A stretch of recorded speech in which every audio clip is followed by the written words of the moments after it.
Olá, caros ouvintes do podcast da Emergência. Hoje o tema é edema agudo pulmonar hipertensivo. Antes de apresentar nossa convidada dessa vez, eu vou começar com uma reflexão, que também será a parte histórica. Para mim, pensar em insuficiência respiratória ao longo do tempo é uma das coisas que eu acho mais interessantes, pois nós temos diversas causas de insuficiência respiratória aguda. Problemas cardíacos podem levar à insuficiência respiratória, problemas pulmonares também, assim como problemas renais ou até mesmo no fígado.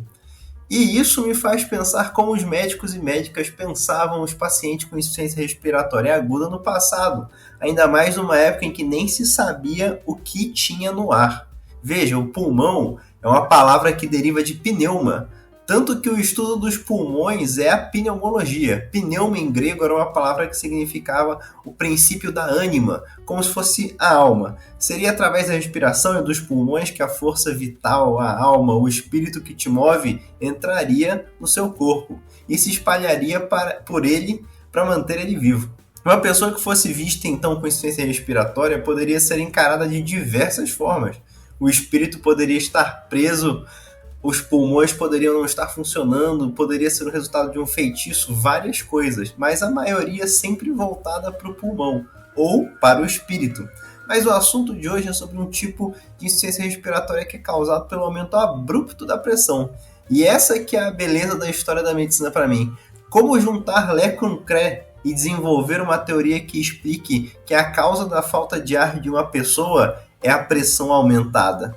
Isso precisa de muito desenvolvimento científico através da história, e não é com histórias que possam seguir uma linha lógica mais simples, como a história do ECG, ou a história do ultrassom ou da ventilação mecânica. Se eu fosse contar-lhes uma história sobre o edema agudo de pulmão, eu precisaria passar por Vesalius, no século XVII, descrevendo uma das primeiras traqueostomias em cachorro, abrindo campo para a ventilação mecânica. Precisaria falar de William Harvey, teorizando a circulação sanguínea. Precisaria passar pela descoberta dos vasodilatadores e talvez até das bombas de infusão contínua. É uma história muito rica, cheia de detalhes, tudo isso para mostrar que o entendimento e o tratamento do edema agudo pulmonar hipertensivo é algo complexo e que, apesar do quadro ser comum a todas as insuficiências respiratórias, ou seja, a falta de ar é o carro-chefe, não podemos nos ater somente ao pulmão. Nosso trabalho vai além. E após essa reflexão, chamo aqui nossa convidada de hoje, que irá nos ajudar a entender melhor o edema agudo pulmonar hipertensivo. Doutora Nicole, por favor, se apresente para os ouvintes. Olá, gente. Queria primeiramente agradecer ao Adriel pelo convite. Meu nome é Nicole Pinheiro. Eu sou médica emergencista de formação, fiz residência aqui em Fortaleza na Escola de Saúde Pública. Hoje trabalho como preceptora da residência de medicina de emergência que me formou. Trabalho na emergências dos 3 principais hospitais públicos aqui. Um deles é o Hospital do Coração de Messejana, e esse assunto que a gente vai conversar hoje, edema agudo do pulmão, é extremamente frequente no Hospital do Coração, mas também fora dele. Então, é um paciente muito interessante de tratar, que as nossas ações produzem efeitos muito impactantes diante dos nossos olhos. Muito bom. Só antes da gente começar, eu já foi ao ar um podcast com a Patrícia, aí do Ceará também, e ainda vai ao ar um episódio com o Samer, também do Ceará. Vocês trabalham juntos numa empresa que produz conhecimento em emergência, se você quiser fazer uma propaganda aí também, não tem o menor problema. Então, vamos de jabá! Então, assim, a gente tem um projeto aqui particular, né, que é o Emergency Talks, e a gente realmente, o foco é produzir conhecimento, né, e transmitir conhecimento em emergência por emergencistas. Porque a gente tem uma forma de pensar o paciente um pouco diferente, e a ideia é trazer o conhecimento em emergência de uma forma mais descontraída, mais objetiva, né, e mais divertida até, né? Então a gente tem uma plataforma, né, que se alguém quiser conhecer depois é plus.emergencytalks.com, né? E você pode ver lá vários vídeos, né? Tem várias aulas que a gente produz. A gente tem um podcast também, tá no Spotify, que é o Cenários de Emergência, né, que o Sama e a Paty fazem parte, né, são alguns dos hosts fixos do podcast. Eu eventualmente faço uma participação ou outra, e é muito legal ver como, assim, a gente da emergência tá conseguindo crescer e produzir muita coisa, né? Tá vendo várias fontes aí produzindo muito conteúdo e isso é muito legal de ver. Muito, muito bom. Então vamos lá, doutora Nicole, vamos começar. O edema agudo pulmonar hipertensivo é uma forma de insuficiência respiratória aguda e outras doenças, como a SARA, podem levar ao edema pulmonar de forma aguda também. Então eu queria começar aqui com a definição. O que seria um edema agudo pulmonar hipertensivo? O que diferencia ele das outras formas de insuficiência respiratória? Então, se você for olhar de um ponto de vista mecânico, que caracterizaria o edema agudo pulmonar cardiogênico, que é outra expressão que a gente usa, é o aumento das pressões de enchimento do ventrículo esquerdo, né, das câmaras esquerdas. O que isso quer dizer na prática? Que o problema central está no coração, ou nas pressões às quais o coração está sendo submetido para funcionar. Então, para tentar deixar as coisas um pouco mais claras, vamos lembrar do que é o normal. O normal é o meu coração esquerdo receber sangue do pulmão, encher, contrair, ejetar esse sangue para o corpo e esse sangue, né, percorre o corpo, deixa oxigênio, recolhe CO2, volta pro coração direito e aí do coração direito é mandado pro pulmão de novo para reoxigenar. Se eu tenho alguma coisa que, por exemplo, dificulte a saída desse fluido, desse sangue das câmaras esquerdas, isso vai começar a acumular para trás. O sangue que foi mandado começa a voltar e não vai mais para frente direito. Então, das câmaras esquerdas, o sangue começa a acumular no sistema pulmonar, né? Esse aumento da pressão nas câmaras esquerdas aumenta a pressão nos capilares pulmonares e esse líquido extravasa dos capilares pulmonares para o interstício. Então, encharca o pulmão. E aí a pessoa, por uma dificuldade do coração em jogar o sangue para frente, acaba ficando cheia de líquido no pulmão e começa a ficar com falta de ar. E, assim, não sei se vocês já sentiram falta de ar alguma vez, mas é uma experiência... Eu nunca senti falta de ar muito forte, assim, mas acredito que seja uma experiência extremamente desagradável pelo tanto de paciente que a gente trata com falta de ar diariamente. Quando você começa a sentir essa fome de ar, puxa o ar e ele não vem, isso gera um estresse grande no corpo e uma descarga adrenérgica grande. E o que é que a adrenalina faz no corpo? Faz vasoconstrição, que aumenta a resistência vascular sistêmica, que aumenta a pós-carga e a dificuldade de o coração jogar o sangue pra frente. E aí você meio que entra num ciclo vicioso. Tem uma descarga adrenérgica muito grande, que vai piorar a congestão pulmonar, que vai piorar a sua falta de ar, que vai gerar mais sobrecarga, mais descarga adrenérgica, e aí você começa a ficar cada vez pior. E a isso a gente chama de edema agudo de pulmão cardiogênico, ou edema agudo de pulmão hipertensivo.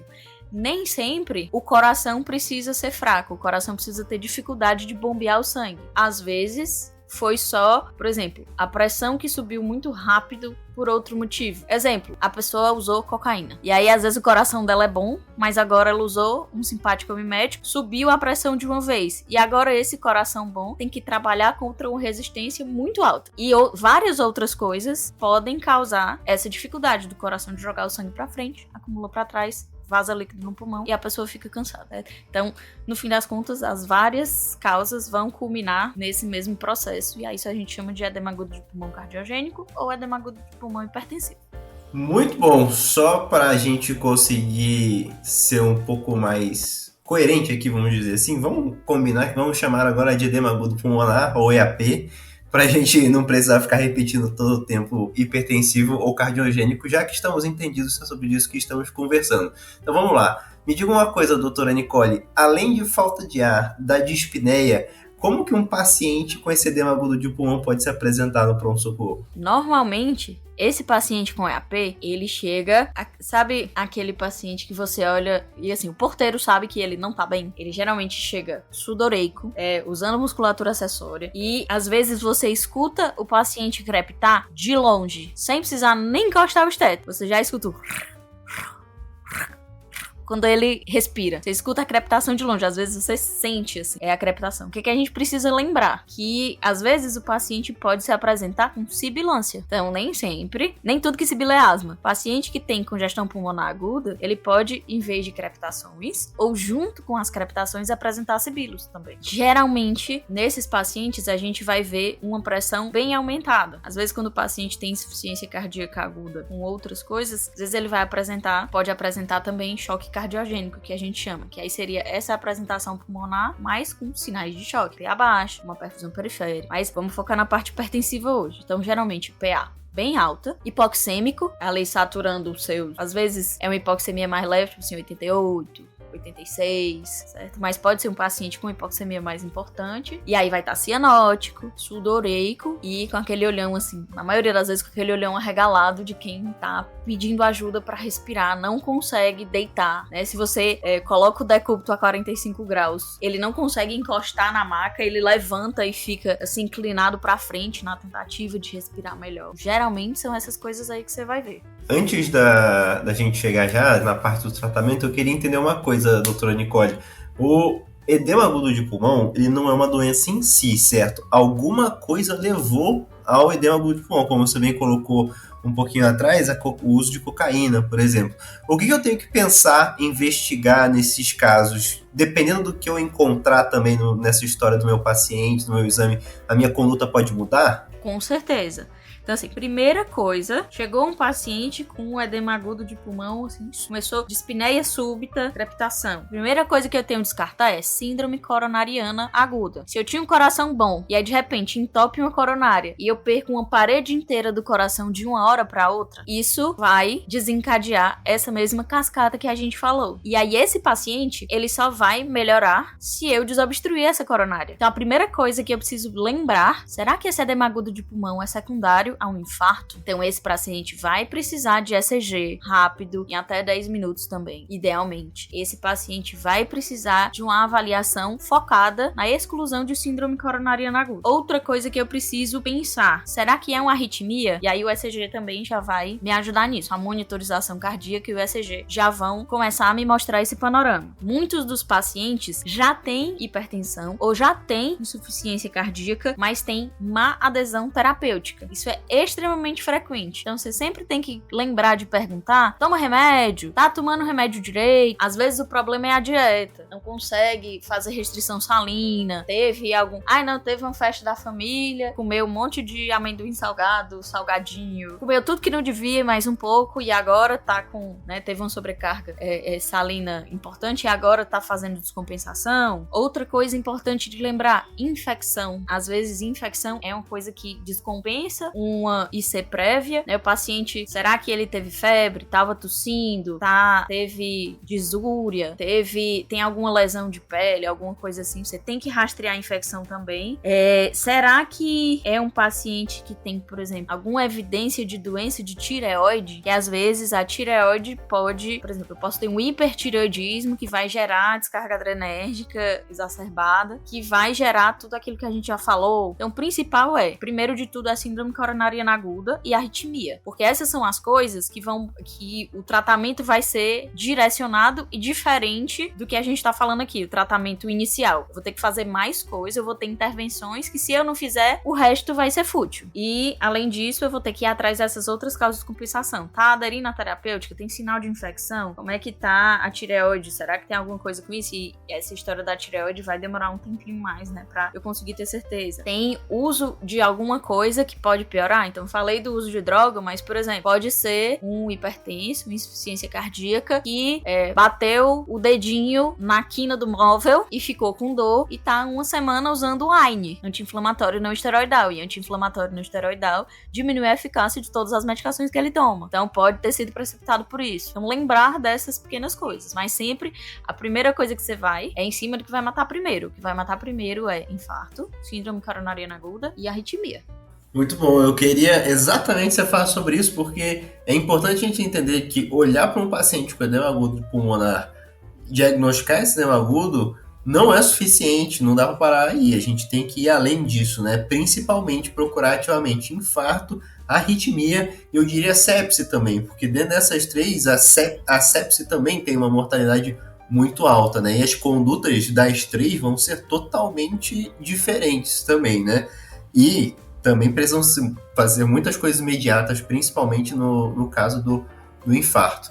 Mas enfim, então vamos focar aqui agora no edema agudo de pulmão. Então eu tô lá com esse meu paciente, com edema agudo de pulmão, no meu pronto-socorro, tá lá com dispneia, tá crepitando sem eu precisar auscultar com o esteto, inclusive. Vou me preocupar qual que é a doença que está causando esse edema agudo de pulmão, mas para tratar esse edema agudo de pulmão em específico, doutora Nicole, o que é que eu faço? Como que eu trato o edema agudo de pulmão em si?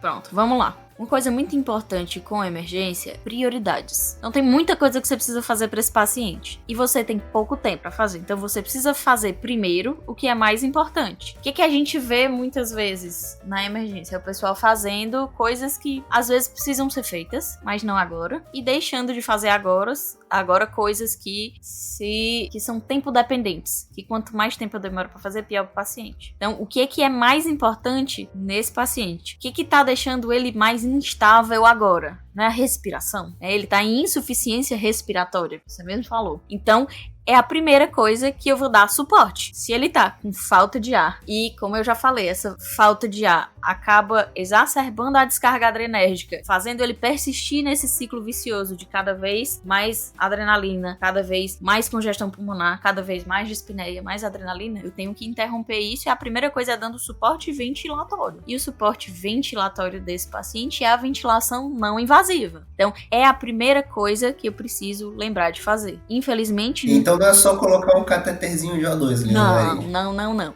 É VNI. Porque entenda, esse paciente, ele precisa de ajuda, de pressão para tentar expulsar esse líquido que está dentro do pulmão. Ele precisa aumentar a pressão intratorácica, porque isso vai ajudar tanto a, vamos dizer assim, recrutar o pulmão, né? Expulsar o líquido que está dentro do alvéolo, que está no intestino pulmonar, como isso vai facilitar o funcionamento do coração. Porque eu aumentando a pressão intratorácica, eu diminuo a pré-carga, que é se ele está, por exemplo, hipervolêmico, tem uma pré-carga excessiva, isso vai dificultar a vida do meu coração, né? Eu diminuo a pressão, essa pré-carga, e aí eu facilito também o trabalho cardíaco, além de dar suporte para a ventilação. Então, eu ajudo o meu pulmão e eu ajudo o meu coração se eu der pressão positiva intratorácica. Catéter não dá pressão positiva intratorácica. Máscara reservatório não dá pressão positiva intratorácica. Então, só suplementação de O2 não vai ajudar a resolver o problema. Precisa ser VNI. E aí, a pergunta que você vai ter,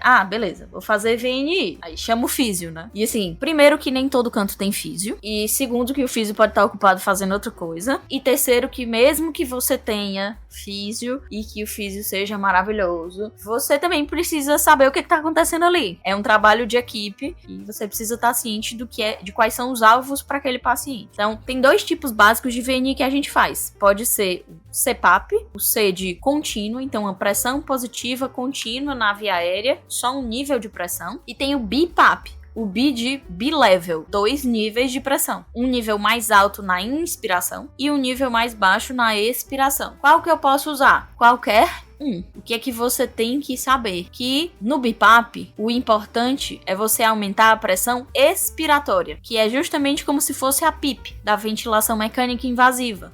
Porque é essa pressão expiratória mais alta, que vai fazer todos aqueles efeitos positivos que a gente falou, né? Que vai recrutar o pulmão, que vai melhorar as relações de pressão intracardíacas e facilitar o trabalho do meu ventrículo esquerdo também, certo?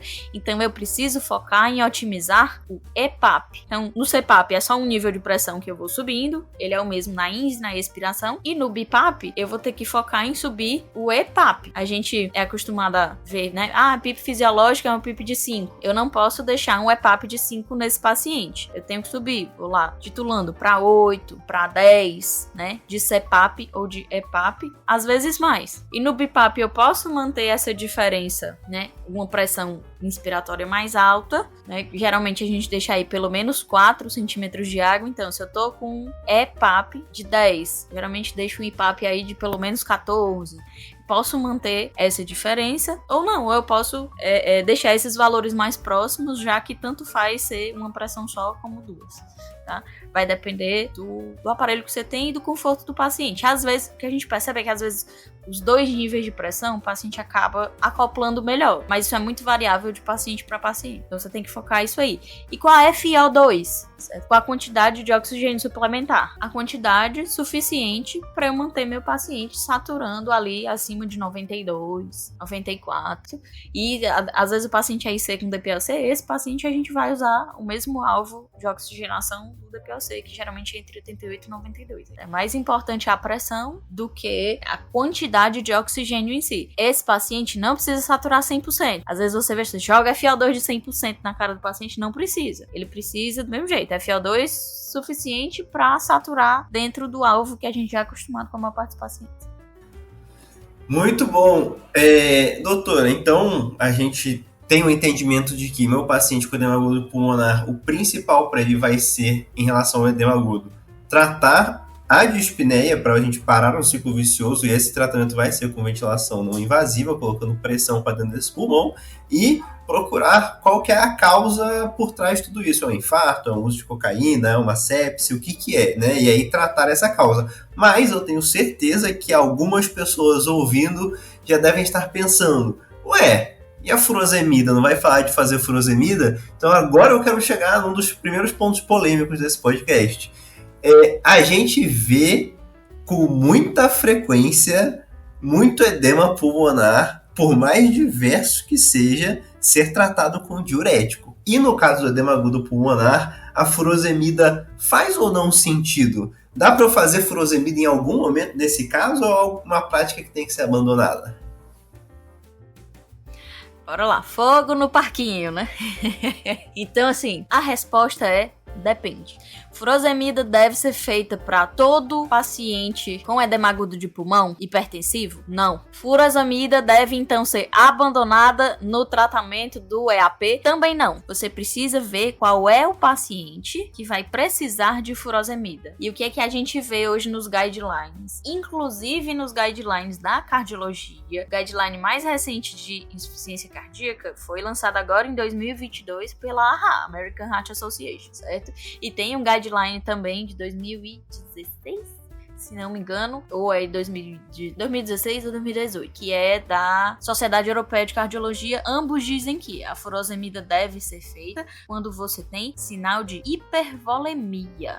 Mas ele tá congesto, ele tá com o pulmão cheio de líquido. Não necessariamente um paciente com congestão pulmonar está hipervolêmico. Uma coisa é água no pulmão, outra coisa é água em excesso no corpo inteiro. E como é que eu vou fazer essa diferença, né? Tem algumas maneiras. Clinicamente, por exemplo, recebo um paciente que tem insuficiência cardíaca com fração de ejeção de 30% já há 10 anos e a cada 3 meses ele interna porque ele é rebelde e não quer se tratar. E aí ele chega no seu departamento de emergência daquele jeito que a gente disse, cansado, crepitando até as orelhas, e aí você olha pra ele e ele tem uma turgência jugular gigantesca, ele tem as pernas com um edema enorme, certo? Ele é todo edemaciado, tem edema até a barriga, certo? O abdômen dele você consegue fazer cacifo, tá? Todo inchado, diz que tá urinando pouco, né? Ou é aquele paciente que já faz diálise, perdeu as 2 últimas sessões, e aí esse paciente já é anúrico, então tudo que entrou de líquido pra ele não saiu. Então assim, esses pacientes, provavelmente, pelo que você tá vendo, tem hipervolemia. Fica relativamente mais fácil de você detectar isso, por exemplo, se você usa ultrassom, que eu vou ver a congestão pulmonar, e eu consigo ver o coração ruim, com uma contratilidade reduzida e as câmaras bem dilatadas, uma veia cava muito túrgida que não varia nada, e às vezes esse paciente vai ter ascite, também ele vai ter outros sinais de que a água corporal total está aumentada. Versus, por exemplo, o meu paciente do infarto, que tinha um coração bom até meia hora atrás, e aí de repente entupiu a coronária, o coração ficou ruim, começou a acumular fluido no coração. Esse paciente tem hipervolemia? Provavelmente não. O que aconteceu foi uma má distribuição do volume porque ele fez uma disfunção cardíaca aguda. O cara que tá cheirando pó lá e fez um edema agudo de pulmão hipertensivo, também provavelmente não está hipervolêmico. Então, quem se beneficia de furosemida é o paciente hipervolêmico. Aquele crônico, mal aderente, que ele já tende a reter volume, é o exemplo que provavelmente vai precisar de furosemida sim. E aí vem a outra coisa importante. Mesmo que ele precise, lembra da ordem de prioridade? A sua próxima prioridade depois da VNI não vai ser a furosemida. Existem alguns estudos recentes, tem um estudo, se não me engano, é de 2017, que chama... Foi um estudo retrospectivo que chama Reality AHF, né? Reality AHF, que foi um estudo avaliando se o tempo porta-furosemida tinha associação com melhores desfechos. Tipo assim, quanto mais cedo eu faço furosemida, melhor é para o paciente. Esse estudo específico identificou que pacientes que faziam furosemida precoce teriam um melhor desfecho, certo? Tem várias críticas às metodologias desse estudo. Algumas tentativas de reprodução depois não viram os mesmos resultados, mas o que eu quero ressaltar aqui, nesse estudo, o paciente que fazia furosemida precoce fazia furosemida em até 1 hora da admissão. 1 hora em emergência é muito tempo. Tem muita coisa que você já fez. Então, mesmo que você considere furosemida para esse paciente, não vai ser a sua próxima opção. Ela também vai demorar um tempo para agir. Então, você considera se tiver sinais de hipervolemia, mas tem ainda uma droga que é mais importante a gente fazer antes do diurético. Se eu for resolver fazer diurético, geralmente é a furosemida mesmo que a gente usa, diurético de alça, a dose habitual que é recomendada na maioria dos guidelines é aquela dose de 1 mg por quilo. Ou se o paciente já toma furosemida, você aumenta aí pelo menos 50% dessa dose da que ele já usa, se ele não é mais virgem. E aí monitore o débito urinário, por favor. Não adianta nada se entupir a pessoa de furosemida e não prestar atenção se tá tendo, né, como é que vai ficar o balanço hídrico desse paciente. Cronicamente, ele dentro do hospital, vai ser importante acompanhar o balanço hídrico dele aí. Isso é muito importante, até porque quando a gente já sai fazendo furosemida para todo mundo, é um pouco de uma falta de entendimento do que está acontecendo, que é justamente entender de que o pulmão está encharcado, não é porque ele está encharcado porque eu estou com muita água no meu corpo inteiro, é porque eu estou com uma falha no meu mecanismo de jogar o sangue para frente e o acúmulo do sangue no caminho para trás está fazendo esse extravasamento de líquido.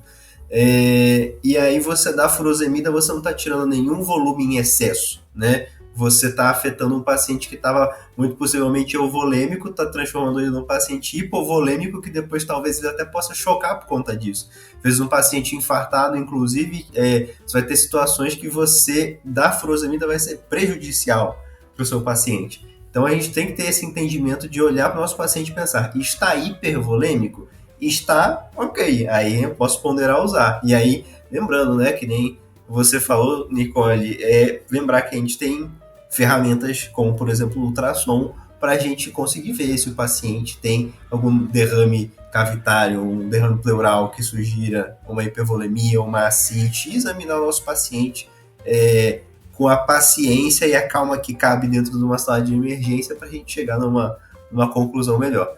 E aí, a gente vai chegar agora, acredito eu, na outra droga mais importante que tem que vir antes, que você mencionou. Que agora a gente vai conversar sobre os vasodilatadores, né? E eu queria já emendar nisso daí a questão sobre o vasodilatador em bolos. Porque a recomendação que se tem é fazer em bolos a nitroglicerina, por exemplo, em uma infusão de 1.000 a 2.000 microgramas em 2 a 3 minutos na diluição padrão. Isso daí daria uma velocidade de infusão de 200 ml por hora, mais ou menos. Parece muita coisa, né? E eu vou ser sincero de que tem muitos lugares ainda que você tem uma formação que você não aprende a fazer vasodilatador em bolos. Muitos lugares ainda são um pouco resistentes a isso, fazem vasodilatador só de forma que você começa numa dose baixa, uns 5, 10 ml hora e vai subindo. Só que a gente já tem evidências que contradizem isso daí. E depois de fazer esse bolos, inclusive, ainda manteria uma taxa de infusão por volta de 60 ml hora. Raramente a gente usa infusões nessas quantidades até de qualquer outra coisa. Eu imagino que dentro da comunidade médica menos experiente com esse tratamento pode parecer até absurdo. Como assim, vou deixar uma nitroglicerina 60 ml hora no meu paciente?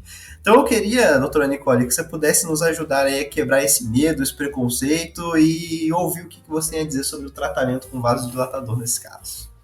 É uma coisa engraçada, que é meio que o oposto do emergencista para as outras especialidades. Quando você pega um cardio, quando você pega um clínico, conduzindo um paciente desses, eles têm muito conforto em fazer altas doses de furosemida e eles ficam mais reticentes de serem agressivos no tridil, na nitroglicerina, no vasodilatador.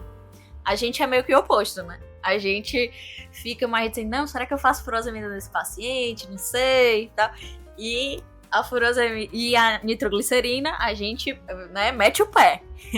E eu acho interessante isso, mas não é só uma coisa de centros mais desatualizados. Se você for no UpToDate e procurar a parte de... Tanto na parte de ser descompensada, como na indicação lá da dosagem da nitroglicerina, a recomendação formal dele ainda é para começar em baixa dose. Ainda é para começar, sei lá, acho que é 5 microgramas por minuto e ir titulando, certo?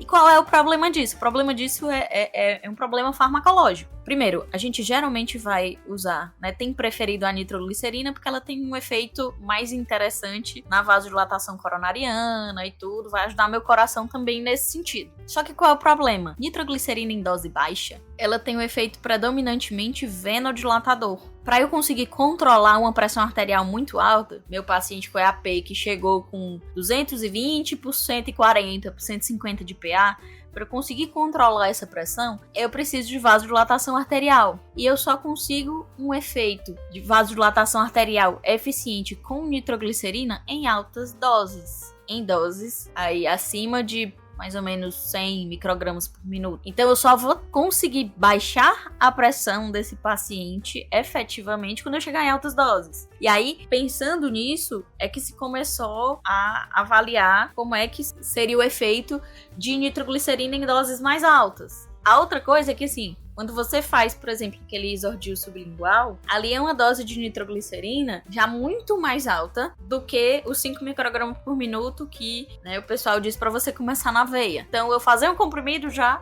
vai dar mais nitroglicerina do que o que a gente era habitualmente ensinado a começar em bomba de fusão contínua. Hoje, a gente está cada vez mais mudando esse paradigma para doses altas. E aí tem várias formas de você iniciar com doses altas. Tem a forma que você disse, que é o bolus de 1 a 2 miligramas, 1.000 a 2.000 microgramas de nitroglicerina, seguido por uma infusão em dose alta. E você pode também começar a infusão em níveis mais altos e depois baixar. E aí...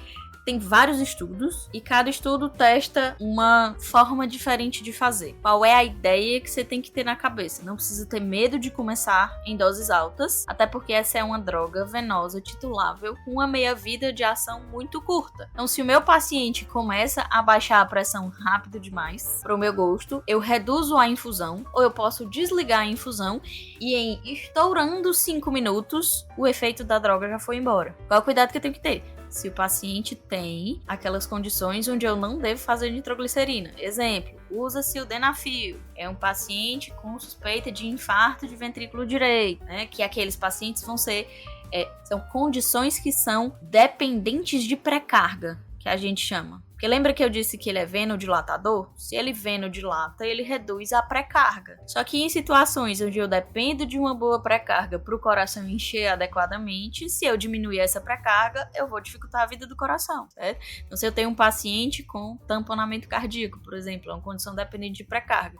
Às vezes o cara chega em edema agudo do pulmão, ele tá com insuficiência renal dialítica e faz uma efusão pericárdica também. E aí, se nesse paciente eu jogar um tridil desavisadamente, ele pode ter um desfecho pior. Posso fazer dose alta? Devo. Qual é a chave, certo? Você começa em doses altas, você bota lá no seu monitor para medir a pressão a cada 5 minutos. Tem como você programar isso em qualquer monitor. Programa lá para ele medir a pressão de 5 em 5 minutos. E você não sai do lado do paciente. Você também já vai ter que estar do lado dele por causa da VNI. VNI não é o tipo de coisa que você amarra a máscara na cara do paciente e vai tomar um café. Você tem que ficar do lado, conversando com ele. Começa com pressões mais baixas, até ele acoplar direito. Primeiro só segurando com a sua mão a máscara no rosto dele, dizendo respire pelo nariz, não abra a boca, todo aquele processo. Ele acoplou, você prende a máscara no rosto, aí vai aumentando devagarzinho o EPAP ou o CPAP que você colocou. Nesse processo, você instala o tridil, você pode começar em doses, como eu faço normalmente. Começo em doses mais altas ali de 200 microgramas por minuto. Isso aí, eu não sei como é que vocês diluem, mas aqui a gente geralmente dilui uma ampola de tridil para 240 de soro. Isso vai dar uma solução de 50 miligramas em 250 ml. Vai dar uma solução de 200 microgramas por ml. Então, se eu quero fazer 200 microgramas por minuto, eu quero fazer 1 ml por minuto. Então, seria 60 ml hora. Eu posso começar 60 ml hora e aí eu fico do lado do paciente. E fico observando. Tá hipertensa ainda depois de 5 minutos? Aumenta mais. Aumenta 10. Aumenta 20 ml hora. E eu fico do lado do paciente, aferindo a pressão e vou titulando o pedido. O que eu quero? Eu quero reduzir essa pressão, idealmente na primeira hora, em pelo menos 25%. Eu geralmente sou mais agressiva, porque um dos motivos, eu trabalho com pacientes que têm IMC com fração de ejeção muito reduzida. Então, se o cara tem, por exemplo, uma fração de ejeção de 20%, 25%, qualquer pressãozinha um pouco mais alta já vai ser uma grande pós-carga para esse ventrículo esquerdo dele, que é bem ruim. Então eu tenho que ser mais agressivo na vasodilatação. Se é um paciente com coração normal que teve um pico hipertensivo, esse paciente já vai começar a mostrar melhora com valores um pouco mais altos de pressão. E aí eu fico do lado do paciente e vou observando a melhora e vou auscultando. Se eu tiver ultrassom, eu posso ir acompanhando se tá limpando, né, o pulmão, se as linhas B estão diminuindo. E aí vou titulando e controlando essa pressão. Ai, meu Deus, caiu demais. Às vezes, na hora que o paciente começa a ficar melhor da respiração, baixa o drive simpático dele, que ele tava naquele negócio. Tô morrendo. Vou morrer. E aí, né, aquela descarga adrenérgica, na hora que começa a melhorar a respiração, começa a limpar o pulmão, ele relaxa, o drive simpático diminui, e aí nessa hora a pressão pode começar a cair mais rápido. Mas se eu tô do lado dele, eu tô vendo que isso tá acontecendo e eu vou diminuindo a vazão. Eu vou diminuindo a vazão e aí as coisas vão melhorando. Eu trabalho numa sala de emergência, eu não tenho só um paciente, eu tenho às vezes 10 pra cuidar. Tudo bem, você não precisa ficar olhando só pra esse paciente esse tempo todo. Você tem que lembrar que você precisa reavaliá-lo com frequência. Então assim, eu tenho muita coisa pra fazer e eu sou o único médico. Coloque um timer no seu celular, um alarme pra disparar de 10 em 10 minutos. Coloque esse paciente naquele leito que é na frente da equipe de enfermagem, o leito mais vigiado, que aí você vai ter outras pessoas olhando pra ele também. O que você não pode é botar esse paciente, botar uma dose lá e daqui a 1h30 vir olhar como é que tá. Ou não melhorou nesse tempo porque você fez, né, uma dose insuficiente, ou o paciente às vezes fez hipotensão, vomitou dentro da VNI, aspirou, e aí agora você tem um problema muito maior na mão para lidar. Mas a ideia é, nitroglicerina é seguro fazer em dose alta. Os estudos que foram feitos com essa dose de bolos de 1 a 2 miligramas, eles mostraram a associação, inclusive, com saída mais rápida da UTI. Só que assim, existem algumas críticas. Foram estudos pequenos, tem algumas questões metodológicas aí que é por isso que, por exemplo, o UpToDate não mudou ainda. Ele não considerou que os estudos tinham um desenho suficiente para mudar para mudar a conduta, mas ele já sinaliza que isso é uma coisa que pode ser feita. E no dia a dia a gente vê que os pacientes realmente respondem bem, que você toma controle da situação mais rápido quando você faz essas doses mais altas. Se você ficar lá do ladinho avaliando o seu paciente e começar a descer a dose na hora que as coisas começarem a se controlar. Perfeito! A gente conseguiu discutir aqui que a gente precisa fazer a VNI, que a gente precisa entender o que está acontecendo com o nosso paciente, que a gente pode usar a nitroglicerina, nosso vasodilatador, de uma forma mais agressiva e pensar 2, 3, talvez 4 vezes antes de usar a furosemida. Mas vamos dizer então, Nicole, que o meu paciente que eu recebi com edema agudo de pulmão, eu fiz tudo isso, eu realizei a VNI da forma correta, fiz o vasodilatador em bolos, em bomba de infusão, e ele não melhora da insuficiência respiratória. Eu preciso entubar esse paciente? Que preocupações que eu vou ter a partir daqui para ele? Primeira preocupação é o que eu tava me propondo a fazer. Eu tava fazendo direito? Que eu vou lhe dizer uma coisa que é extremamente frequente. Ele é refratário à VNI, ele já tá na VNI faz 3 horas e não melhora. Aí você chega lá, a máscara tá torta na cara do paciente e o ar tá saindo todo pro olho. Não vai melhorar, certo? Se tiver nessa situação. Então, pra eu considerar falha, eu tenho que primeiro tá fazendo o que eu me propus direito. Outra coisa que acontece muito. Tá na VNI horrores de tempo e não melhora, continua crepitando até as orelhas. Aí você chega, tá lá, tridil 10 ml hora a 2 horas. pressão do paciente, 170 por 110. Eu entendo porque que ele não tá melhorando, porque você não otimizou a vasodilatação ainda. Agora, tô do lado do meu paciente, a VNI tá otimizada, as drogas estão otimizadas, e ele continua piorando, eu não preciso nem de 1 hora de VNI para ver que esse paciente não tá respondendo. Em situações onde ocorre realmente essa falha terapêutica, eu tô fazendo tudo direitinho e ainda assim, ou ele não melhora. Depois de quanto tempo eu posso dizer que ele não melhora? 15 a 30 minutos de VNI já são suficientes para você dizer que seu paciente não tá melhorando. De VNI com vasodilatação otimizada. Porque lembra que isso são coisas que você vai mudando a cada 5 minutos e vendo para onde seu paciente tá indo. Se ele tá ficando mais confortável, melhorando, né, ficando mais tranquilo, mais acordado, respirando, né, melhor acoplado e tudo, ok, tá tudo certo. Se ele não melhora a despeito de tudo que você tá fazendo, com esse tempinho, antes de dar 1 hora, você realmente vai precisar entubar. E aí, na hora que você for entubar, a primeira coisa, né, não vamos fazer mal. Então, você vai pensar na seleção de drogas, né, a depender do que você acha que tá acontecendo, tomando cuidado para não piorar o que já tá ruim. Por exemplo, se é um paciente que eu já sei que tem um EC com fração de ejeção reduzida, eu vou evitar drogas que deprimam o miocárdio. Se é um paciente que tá com uma descarga adrenérgica muito exacerbada, se é, por exemplo, às vezes acontece, a gente não chegou a mencionar, mas edema pulmonar neurogênico. O paciente teve um AVC hemorrágico, faz uma descarga adrenérgica enorme e aí entra em toda aquela cascata que a gente falou. Causa da descarga adrenérgica secundária é o sangramento intracraniano. Às vezes ele tá extremamente hipertenso e você, mesmo com os vasodilatadores em dose altíssima, você não consegue controlar isso. Aí nesse paciente talvez seja interessante eu usar uma droga que tem um efeito vasodilatador associado, um indutor. Tudo vai depender do paciente que você tem na frente. Você precisa entender quem é o paciente que você tem na frente e qual vai ser o perfil farmacológico de droga que vai ser mais favorável para o problema dele. Além disso, esses são pacientes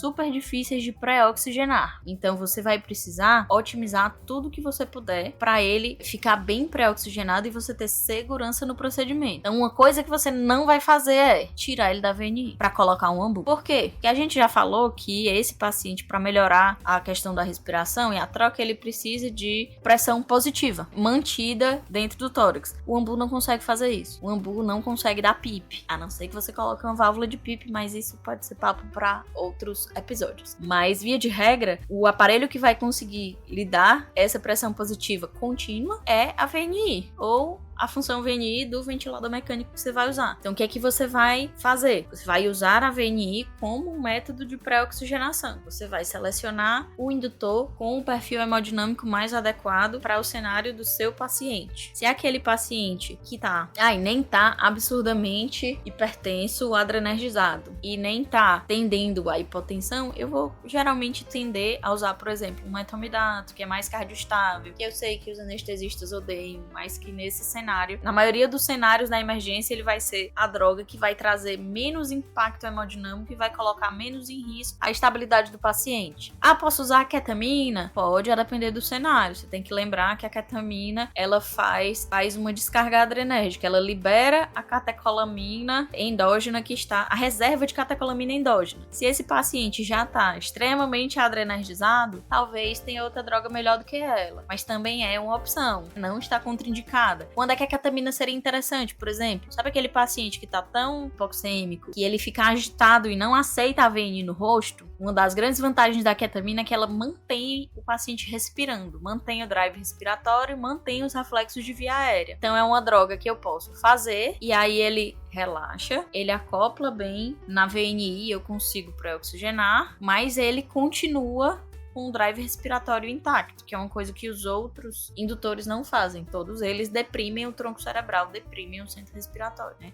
A ketamina em infusão lenta mantém isso. Então, seria uma opção nesse cenário, para fazer o que a gente chama de sequência prolongada de intubação, né? Você faz como se fosse uma sedação procedural para pré-oxigenação. Faz a droga, o paciente relaxar, aceitar a pré-oxigenação e depois disso, seda com uma droga que mantém reflexo de via aérea, depois pré-oxigena oxigena, depois bloqueia e intuba. Lembrar que depois que você intubar, você também não vai abandonar a beira do leito desse paciente. Você vai ter que reavaliar como é que ele tá, setar os parâmetros e ver se ele tá bem acoplado. E vai colocar também uma PIP um pouco mais alta, se o problema era o edema agudo, certo? Você não vai deixar esse paciente com um PIP de 5, com uma pressão expiratória baixa, depois de todo o trabalho que você teve. Não faz sentido. Seriam esses cuidados aí principais para a hora de intubar. Outra coisa importante. Esse é um paciente que é interessante tanto você pré-oxigenar quanto você intubar com cabeceira elevada. Isso vai melhorar a oxigenação dele.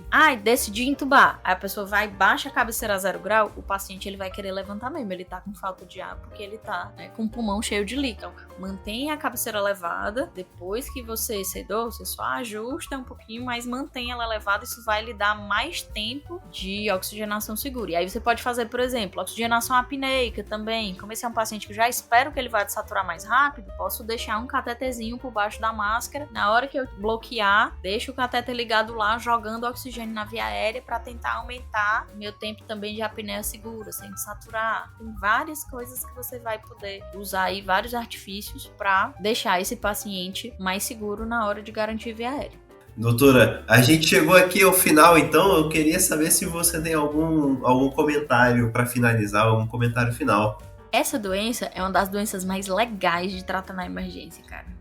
Porque é aquela doença, assim, que faz você sentir que salvou alguém, sabe? É aquela doença que, como eu disse no começo, você fazendo a coisa certa, você é um paciente que chega parecendo que vai morrer daqui a pouco e que com pouco tempo, esse paciente já tá super bem, acordado, no catéter, conversando com você. Então, assim, é muito prazeroso tratar essa doença. Mas a gente também tem que ser cuidadoso nesses detalhes, né? Não adianta só iniciar a VNI Tridil, como você já enfatizou várias vezes, não ir atrás do que foi a causa do problema. Se é, por exemplo, um paciente que está infartando, às vezes eu não vou ter tempo de fazer tudo isso. O paciente está infartando, ele está no tempo certo de ir para o CAT, às vezes é melhor entubar logo e mandar para o CAT. Se eu trabalho no hospital que tem suporte de hemodinâmica, é melhor eu intubar, mandar para ele desobstruir a artéria e recuperar a função cardíaca, do que eu ficar tentando fazer VNI e nesse meio tempo ele perde músculo. Tem alguns detalhezinhos que a gente precisa se atentar, porque tudo isso que a gente conversou são as linhas gerais, mas não vai ser uma receita de bolo para todo mundo.